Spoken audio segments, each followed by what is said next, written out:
ladies and gentlemen, good morning. My name is the one half of your favorite briefing show known as the Sons of Tradition. Again, my name is D, and I'm happy that you are spending your time with us this morning today.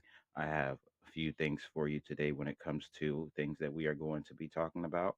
Not a lot, but a few things. Unfortunately, again, today I am left without my favorite co host, LT. I'm going to do my best to not only give you a quick rundown on what is going on today, other than the overall meetings that are going on with Ukraine and the United States.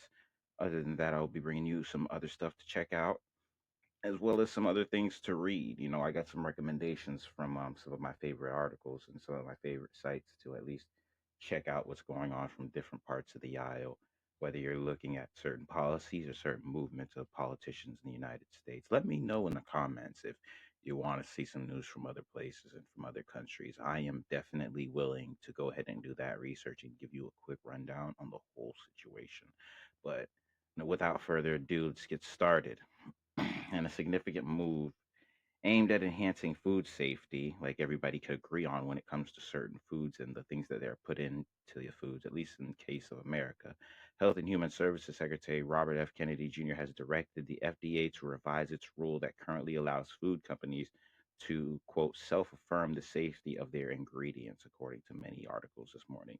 This rule, known as the generally recognized as safe or GRAS rule, has been criticized for enabling companies to introduce new ingredients into the food supply without notifying the FDA or the public.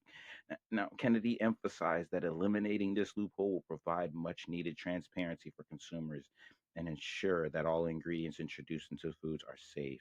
The FDA's acting commissioner, Sarah Brenner, has pleaded to cooperate with the directive and highlighting that the agency's commitment to safeguarding the food supply and, like all things, basically, in other words, we want to see what's going on. We want to see what's at least in our food. And if there's the way that companies are able to sidestep FDA review things, uh, wouldn't be surprised that CFDA go ahead and go for that thing the first go around, at least first few actions. Can't disagree with them. Now, the garage rule has long been a point of contention, though. And in other words, it allows manufacturers to determine the safety of new ingredients, again, without formal FDA approval review. The FDA encourages voluntary submission through the GRAS notification program. Many companies have opted for the affirmation route. Uh, effectively, and that effectively bypasses formal oversight. And I'm guessing that's how they get through this. And now Kennedy's directive signals a potential shift in how food additives with this introduction are introduced into the American marketplace.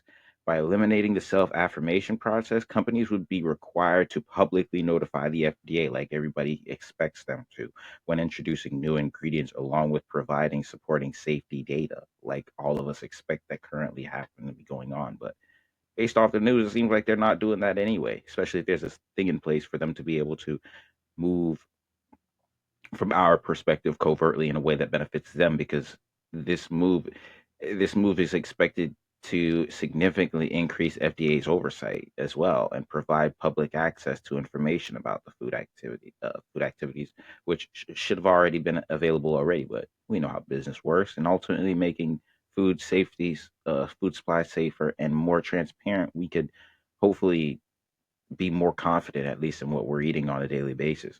That's one thing necessarily from my perspective everybody should be looking at. From my perspective, later on in the day, I'm going to be looking at these quote unquote RAWs rules and see just how intricate at least the details go on and how they eventually do this in the process behind it.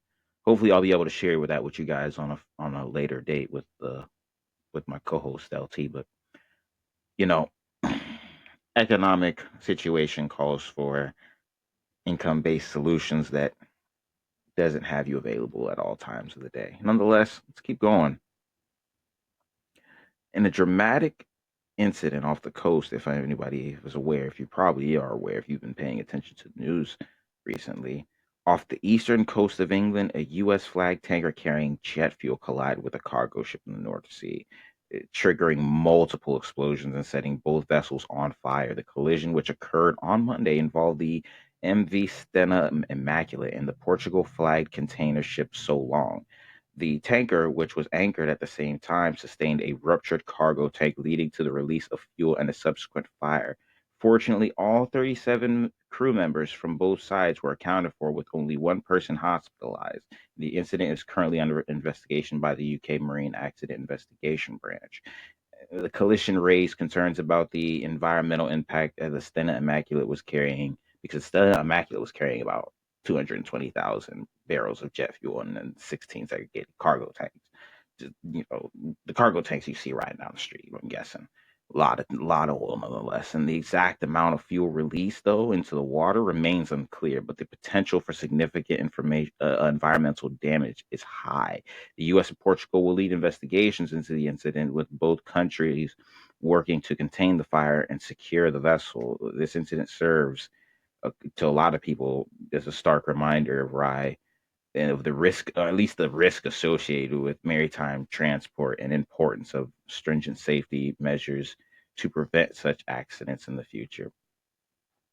And nonetheless, you would think that these people were traveling with the most up to date ships necessarily, and delivering these fuel in a way that's safe, nonetheless, on the seas and going about traveling that way. But seems regulation, when you're able to bypass regulations based off of how much money you're able to put into the, at least into the lobbyist pockets, you might not have to worry about that, or nonetheless sidestep the very finite rules that are layered in deep agreements.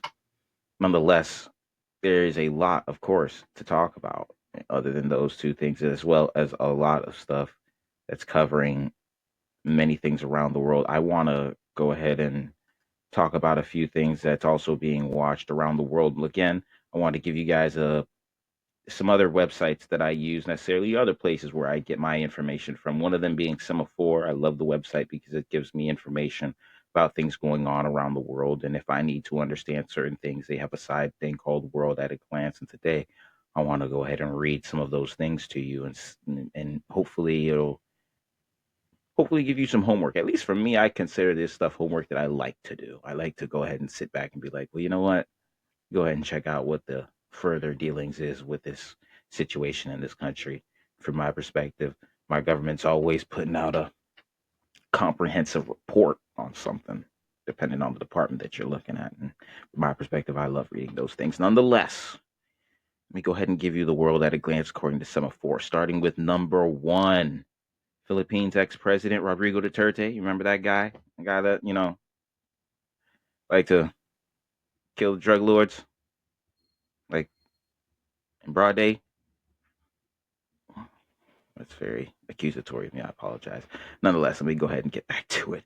Philippines ex-president Rodrigo Duterte is being sent to The Hague tonight following his arrest for crimes against humanity. That's one. You want to get further into it? Again, this is Semaphore's World at a Glance on the left side of the page. That is number one. Number two is Syria's president signed a deal to integrate the Kurdish military into a state as it seeks to unite the war-torn country. From my understanding, they have come up with an agreement between one of the fighting forces that they have been dealing with, and have come to an agreement that also has been celebrated in some of the areas, according to media reports, especially Reuters. Number three, Trump's scorched earth trade policy has prompted a flurry of U.S. growth downgrades from Wall Street banks. Of course, as we know, the situation with the economy and how it reacts to Donald Trump isn't the best.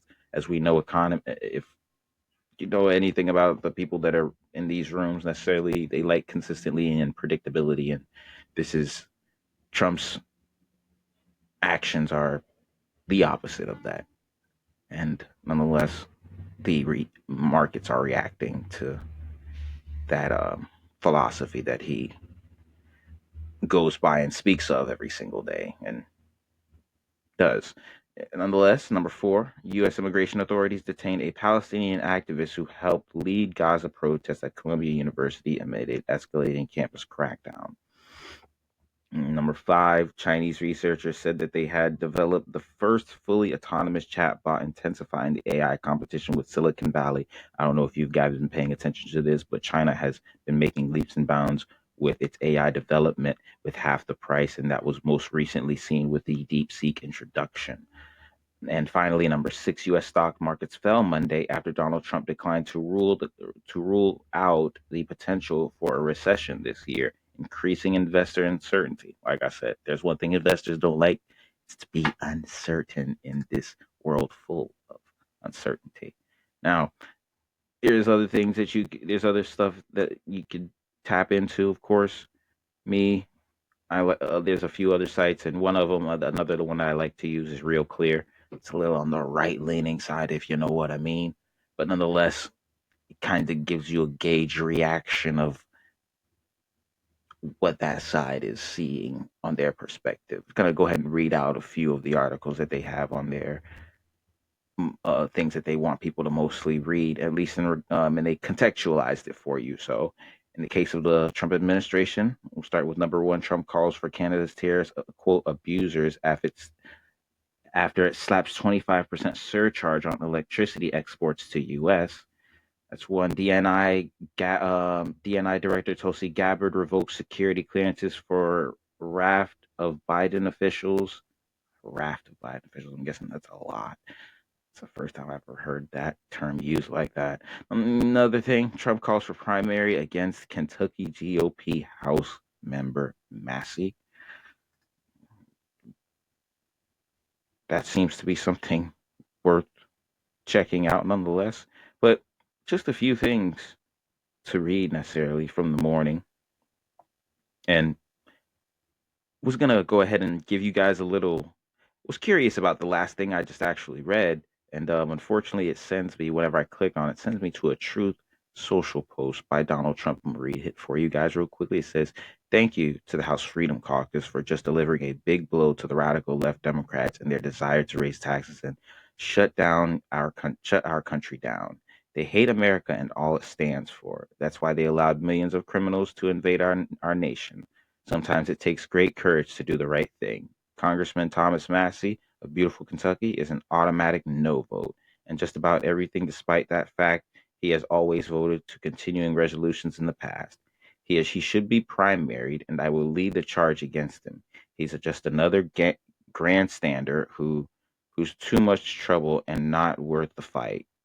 He reminds me of Liz Cheney before her historic record-breaking fall. Loss in parentheses. The people of Kentucky won't stand for it. Just watch. Do I have any takers? Anyway, thank you again to the House Freedom Caucus for your important vote. We need to buy some time in order. We need to buy some time in order to make America great again, greater than ever before. Unite and win." Sorry if I was reading that in such a slow way. I'm just sorry. It's hard to read sometimes when it comes to Donald Trump and what he posts. It's almost run-on sentences, but I could be wrong. I don't know. There is some periods in here, so obviously I am. Nonetheless, ladies and gentlemen, that is your briefing for this beautiful Tuesday. I would love to give you these every single morning, but unfortunately, the economic situation in my country calls for income-based solutions, which means I gotta go to work. Like, I gotta go out there and get that money, get that cheddar, get that chicken. Might sound like an eagle, but I mean a chicken. Nonetheless, ladies and gentlemen, I am your favorite host, the one half of the Sons of Tradition, ladies and gentlemen. Again, that is the Sons of Tradition. And I will be talking to you guys at a later date. And Powered by Riverside let me know how life FM. goes for you. Because, nonetheless, sorry about that little sound there. Because at the end, let me not how life goes for you. Tell me what you think about it in the comments. I'm over here trying to edit stuff in the background so I look somewhat professional if I'm saying weird things. Nonetheless, ladies and gentlemen, again, I am one half of the Sons of Tradition without my astute co-host LT. And thank you for your time for listening to me this morning. You have a blessed day.